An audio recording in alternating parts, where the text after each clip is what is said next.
Stock ಮಾರ್ಕೆಟಿನ ಬಗ್ಗೆ ನಾನು detailed ಆಗಿ ತಿಳ್ಕೊಬೇಕಂತ ಒಂದು ಸ್ಟಡಿ ಮಾಡೋಕ್ಕೆ ಶುರು ಮಾಡಿದಾಗ ನನಗೆ ಯಾವ್ಯಾವ ಒಂದು ಬುಕ್ಸ್ಗಳು ಓದಬೇಕು ಅಂತ ಡೌಟ್ ಇತ್ತು. ಹಾಗಾಗಿ ನನಗೆ ತಿಳಿದಿರ್ತಕ್ಕಂಥ ಒಂದು ಕೆಲವೊಂದು ಬುಕ್ಸ್ನ ನಾನು ಕಲೆಕ್ಟ್ ಮಾಡಿದ್ದೇನೆ, ಅದನ್ನು ಫಾಲೋ ಮಾಡ್ತಾನೆ ಕೂಡ. ಈಗ ನನ್ನ ಒಂದು ವೆಬ್ಸೈಟಲ್ಲಿ ನೀವು ಹೋದರೆ ಇಲ್ಲಿ ನೋಡಿ ಸ್ಟಾಕ್ ಮಾರ್ಕೆಟ್ ಅಂತ ಒಂದು ಸೆಕ್ಷನ್ ಇರುತ್ತೆ. ಈ ಒಂದು ಸೆಕ್ಷನಿನ ಅಂಡರು ಒಂದು ಬುಕ್ಸ್ ಅಂತ ಬರುತ್ತೆ. ಸೊ ಅಲ್ಲಿ ಹೋದರೆ ನಿಮಗೆ ಇಲ್ಲೊಂದು ಡೀಟೇಲ್ಡ್ ಆಗಿ ಯಾವ ಬುಕ್ಸ್ಗಳು ನಾವು ಸ್ಟಾರ್ಟ್ ಮಾಡ್ಬೋದು ಅಂತ ಇಲ್ಲಿ ನೀವು ತಿಳ್ಕೊಬೋದು. ಓಕೆ, ವೆರಿ ಫೇಮಸ್ ಬುಕ್ ಅಂತಲೇ ಹೇಳ್ಬೋದು. ಸ್ಟಾಕ್ ಮಾರ್ಕೆಟ್ ಯಾರೇ ಸ್ಟಾರ್ಟ್ ಮಾಡ್ತಿರೋ ಅದು ಒಂದು ಗೋಲ್ಡ್ ಬುಕ್ ಅಂತಲೇ ಹೇಳ್ಬೋದು. ನೋಡಿ, ಮುನೇಹಿಶಾ ಹೊಮ್ಮಾ ಅಂತ ಒಬ್ಬರು ಜಪನೀಸ್ ಫೌಂಡರು, ಟ್ರೇಡರು. ಇವರಿಂದನೇ ಎಲ್ಲ ಒಂದು ಟ್ರೇಡಿಂಗು, ಈ ಥರ ಕ್ಯಾಂಡಲ್ ಸ್ಟಿಕ್ಸ್ ಅದು ಇದು ಎಲ್ಲ ಈ ಥರ ಜಪನೀಸಿಂದನೇ ಶುರುವಾಯಿತು ಅಂತ ಹೇಳ್ಬೋದು. ಸೊ ಸಕಾಟ ರೂಲ್ಸ್ ಅಂತ ಒಂದಿದೆ, ಕೀ ಟ್ರೇಡಿಂಗ್ ಟ್ರಿಕ್ಸು ಮತ್ತು ಪ್ರಾಕ್ಟಿಕಲ್ ಅಪ್ಲಿಕೇಶನ್ಸ್ ಯಾವ ಥರ ಮಾಡಬೇಕು ಅಂತ. ನೋಡಿ, ಇದು ದ ಗಾಡ್ ಆಫ್ ಟ್ರೇಡಿಂಗ್ ಹೊಮ್ಮಾ ಅಂತ ಒಂದು ಬುಕ್ ಇದೆ. ನೀವು ಅದನ್ನು ಖಂಡಿತ ಫಾಲೋ ಮಾಡಬೇಕಾಗುತ್ತೆ. ನಾನು ಮುಗಿಸಿದ್ದೀನ, ಓಕೆ, ಇನ್ನೊಬ್ರು ಹೇಳೋಕ್ಕಿಂತ ಮುಂಚೆ ನಾನು ಮುಗಿಸಿದ್ದೀನ, ಇಲ್ಲ ನಾನು ಕೂಡ ಇನ್ನೂ ಫಾಲೋ ಮಾಡ್ತಾನೆ ಇದ್ದೀನಿ, ಇನ್ನೂ ಓದ್ತಾನೆ ಇದ್ದೀನಿ. ನೋಡಿ, ಎಲ್ಲರೂ ಒಂದು ಕಲಿಕೆಯ ಒಂದು ಸ್ಟೇಜಲ್ಲೇ ಇರ್ತೀವಿ. ಒಬ್ಬರು ಸ್ಲೋ ಆಗ್ಬೋದು, ಒಬ್ಬರು ಫಾಸ್ಟ್ ಆಗ್ಬೋದು.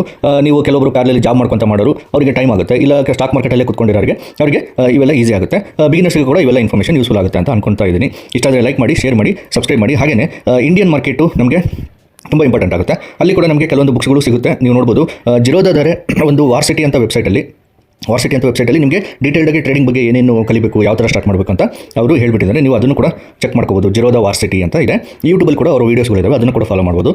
ಹಾಗೆಯೇ ನೋಡಿ, ಪರಾಗ್ ಪರೇಖ್ ಅಂತ ನೀವು mutual fund, very famous mutual fund, housing fund ಇದ್ದು ಅವ್ರು ಕೇಳಿರ್ಬೋದು. ಇವರು ಒಬ್ಬರು ಪರಾಗ್ ಪರೇಖ್ ಅಂತ ಇದ್ದಾರಲ್ವ, ಇವ್ರದ್ದು ಕೂಡ ಒಂದು ಬುಕ್ ಇದೆ. ನೀವು ಅದನ್ನು ಕೂಡ ಒಂದು ಟೆಕ್ನಿಕಲ್ ಮತ್ತು ಸ್ವಿಂಗ್ ಟ್ರೇಡಿಂಗಿಗೆ ಇದನ್ನು ಕೂಡ ಫಾಲೋ ಮಾಡ್ಬೋದು. ಹಾಗೆಯೇ ಇನ್ನು ತುಂಬ ಆಥರ್ಸ್ಗಳು ಕೂಡ ಇಂಡಿಯಾದಲ್ಲಿ ಇದ್ದಾರೆ. ಅದರಲ್ಲಿ ನನಗೆ ಒಂದು ಸ್ವಲ್ಪ ಗೊತ್ತಿರೋದು ಪರಾಗ್ ಪರೇಖ್ ಅಂತ ಒಬ್ಬರು, ಆಶೀಶ್ ಕ್ಯಾಲ್ ಅಂತ ಒಬ್ಬರು ಇದ್ದಾರೆ. ಅವರ ಬುಕ್ಸ್ಗಳು ನೀವು ಸ್ವಲ್ಪ ಓದಿದ್ರು ಕೂಡ ನಮಗೆ ಹೆಲ್ಪ್ ಆಗೇ ಆಗುತ್ತೆ. ಓಕೆ, ಸೊ ಆಶೀಶ್ ಕ್ಯಾಲ್ ಅಂತ. ಇನ್ನೊಂದು ನೋಡಿ, ಒಂದು ಸೈಕಾಲಜಿ ಫೌಂಡೇಶನ್ಸ್ ಬೇಕು, ಟೆಕ್ನಿಕಲಿ ಮಾಸ್ಟರಿ ಬೇಕು. ಇದನ್ನೆಲ್ಲ ನೀವು ರಿಸ್ಕ್ ಒಂದು ರಿವಾರ್ಡ್ ಬಗ್ಗೆ ತಿಳ್ಕೊಬೇಕು ಅಂದರೆ ಆ ಬುಕ್ಸ್ಗಳು ಓದ್ಕೋಬೇಕು.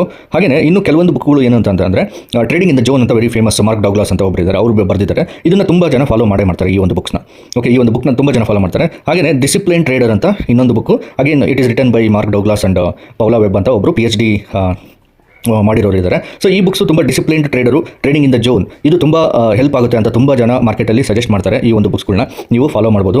ಓಕೆ, ಹಾಗೆಯೇ ಯೂಟ್ಯೂಬಲ್ಲಿ ಕೂಡ ನೀವು ಜೆಸ್ಸಿ ಲಿವರ್ಮೋರ್ ಅಂತ ಒಬ್ಬರು, ಇವರು one of the greatest trader ಅಂತ ಹೇಳ್ಬೋದು. ಯಾವ ಥರ ಗ್ರೇಟೆಸ್ಟ್ ಟ್ರೇಡರ್ ಆಗಿದ್ರು ಅದೇ ಥರನೇ ಬ್ಯಾಂಕ್ರಪ್ಟ್ ಕೂಡ ಆಗಿದ್ರು ಇವರು. ಅಂದರೆ ಒಂದು ಟ್ರೇಡಿಂಗಲ್ಲಿ ಸಿಕ್ಕಾಪಟ್ಟೆ ಲಾಸ್ ಮಾಡ್ಕೊಂಡ್ಬಿಟ್ಟಿದ್ರು ಕೂಡ. ಹಾಗೆಯೇ ಫಸ್ಟ್ ಪ್ರಾಫಿಟ್ಗೆ ಹೋಗ್ಬಿಟ್ಟು ಆಮೇಲೆ ಯಾವ ಥರ ಲಾಸಿಗೆ ಕನ್ವರ್ಟ್ ಆಗಿ ಮತ್ತೆ ಪ್ರಾಫಿಟಬಲ್ಗೆ ಯಾವ ಥರ ಬಂದರು. ಇವ್ರದ್ದೊಂದು ಇಂಟ್ರೆಸ್ಟಿಂಗ್ ಲೈಫ್ ಸ್ಟೋರಿ ಇದೆ ಟ್ರೇಡಿಂಗಲ್ಲಿ.